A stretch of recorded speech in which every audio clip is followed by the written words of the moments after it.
Bonjour, je vais vous présenter la thioguanine, commercialisée sous le nom de Lanvis. Cet anticancéreux cytotoxique de la famille des antimétabolites se présente sous la forme de comprimés dosés à 40 mg. Les comprimés doivent être conservés à une température ne dépassant pas 25 degrés. La thioguanine est indiquée dans les leucémies aiguës myéloïdes et lymphoïdes. Elle sera prise en continu. Chez l'adulte, sa posologie sera de 60 à 200 mg par mètre carré et par jour en 1 à 2 prises, tous les jours, et chez l'enfant, de 60 à 100 mg mètre carré par jour en 1 à 2 prises tous les jours. Une adaptation des doses sera possible en fonction de la tolérance, de la fonction rénale ou hépatique, ou d'un déficit génétique en TPMT ou NUD-T15. Les comprimés seront à avaler entiers avec un verre d'eau sans être écrasés. Sécables, ils pourront être coupés en fonction de la dose à administrer.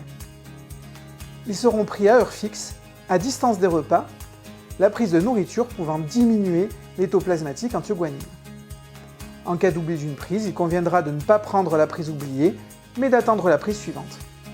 De la même manière, en cas de vomissement, il ne faudra pas prendre de prise supplémentaire, mais attendre la prise suivante. Ce médicament, dont la prescription hospitalière est réservée aux médecins spécialisés en cancérologie, hématologie ou oncologie médicale, est disponible uniquement en pharmacie hospitalière dans le cadre de la rétrocession. Concernant les effets indésirables, des troubles gastro-intestinaux seront fréquemment rencontrés. Il pourra s'agir de nausées ou de vomissements, de stomatite, de mucite et d'œsophagite. En cas de stomatite, mucite ou œsophagite, il conviendra de conseiller une alimentation adaptée en évitant les aliments acides qui collent et très salés. En prévention, l'utilisation d'une brosse à dents souple et d'un bain de bouche avec bicarbonate de sodium sans adjonction d'autres produits seront à conseiller. Il faudra en revanche déconseiller les bains de bouche avec menthol. En curatif, la prescription de bains de bouche avec bicarbonate et antifongique et de topiques anesthésiants est possible. La toxicité hématologique de la thioguanine est très fréquente.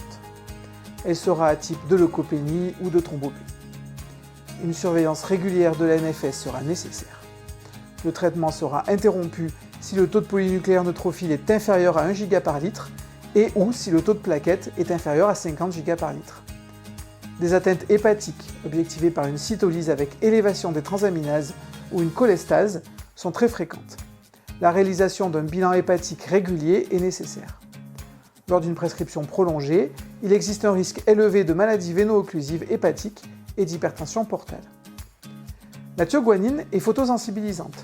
L'exposition au soleil est donc à éviter, et si elle doit se produire, se fera après application d'un écran total.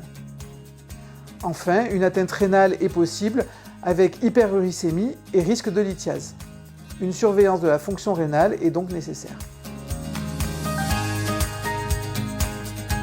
La thioguanine présentant un métabolisme hépatique majeur, une adaptation de la posologie initiale est nécessaire en cas d'insuffisance hépatique. L'élimination rénale de la thioguanine étant importante, une adaptation de la posologie initiale est nécessaire en cas d'insuffisance rénale. Aucune adaptation de posologie n'est recommandée chez le sujet âgé, sauf en cas d'insuffisance rénale ou hépatique. Les déficits en thiopurine S-méthyltransférase ou TPMT et en NUDT15 peuvent majorer le risque d'effets indésirables et nécessiter une adaptation posologique. Un dépistage du déficit en TPMT chez tous les patients et du déficit en NUDT15, mais uniquement pour les patients d'origine asiatique ou hispanique, peut être recommandé. La thioguanine est contre-indiquée en cas de grossesse et ou d'allaitement. Concernant les interactions médicamenteuses, son association est contre-indiquée avec le busulfan en raison des toxicités pulmonaires et hépatiques de celui-ci.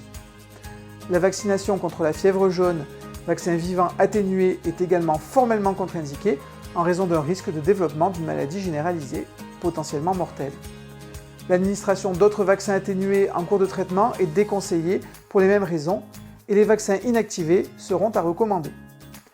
Par ailleurs, l'association de la thioguanine et de la phénitoïne est contre-indiquée lorsque cette dernière est prescrite à visée prophylactique. Un risque de survenue de convulsions par diminution de l'absorption digestive de la phénitoïne par la thioguanine est alors réel.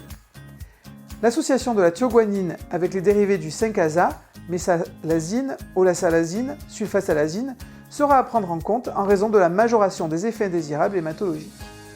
Une surveillance renforcée de la fonction hépatique devra être également réalisée en cas d'association avec les médicaments hépatotoxiques tels que anesthésiques halogénés, analgésiques et anti-inflammatoires comme le célécoxib, l'indométhacine, le méloxicam, le paracétamol, le sulindac, des antirétroviraux en prénavir, didanosine, indinavir, lamivudine, nelfinavir, nevirapine, ritonavir, sakinavir. Des anti-infectieux, acide clavulanique, cycline, azolé, macrolide, nitrofurantoïne, sulfamide, terbinafine. Des médicaments à visée cardiologique, amiodarone, IEC, méthyldopa, nicorandil, sartan, ticlodipine. Des antidépresseurs, imipraminique, paroxétine, sertraline, iproniazide. Des antiépileptiques comme l'acide valproïque, barbiturique, carbamazépine, cabapentine, lamotrigine, phénitoïne, prégabaline, topiramate. D'autres médicaments du système nerveux central, phénothiazine, disulfiram, entacapone, sulpiride. Des médicaments des troubles métaboliques, statine, sulfamide, hypoglycémiant, répaglinide, fibrate, orlistat, acarbose ou allopurinol. Certaines plantes et ou aliments peuvent interagir avec ce traitement, notamment par leurs effets hépatotoxiques. Néanmoins, les niveaux d'interaction dépendront de l'exposition et la quantité consommée, la fréquence et une supplémentation dépassant l'usage culinaire habituel devront être prises en compte. L'intensité de l'interaction peut être évaluée sur le site Teriac et DREAM. Vous retrouverez l'ensemble de ces informations sur le site internet de la SFPO.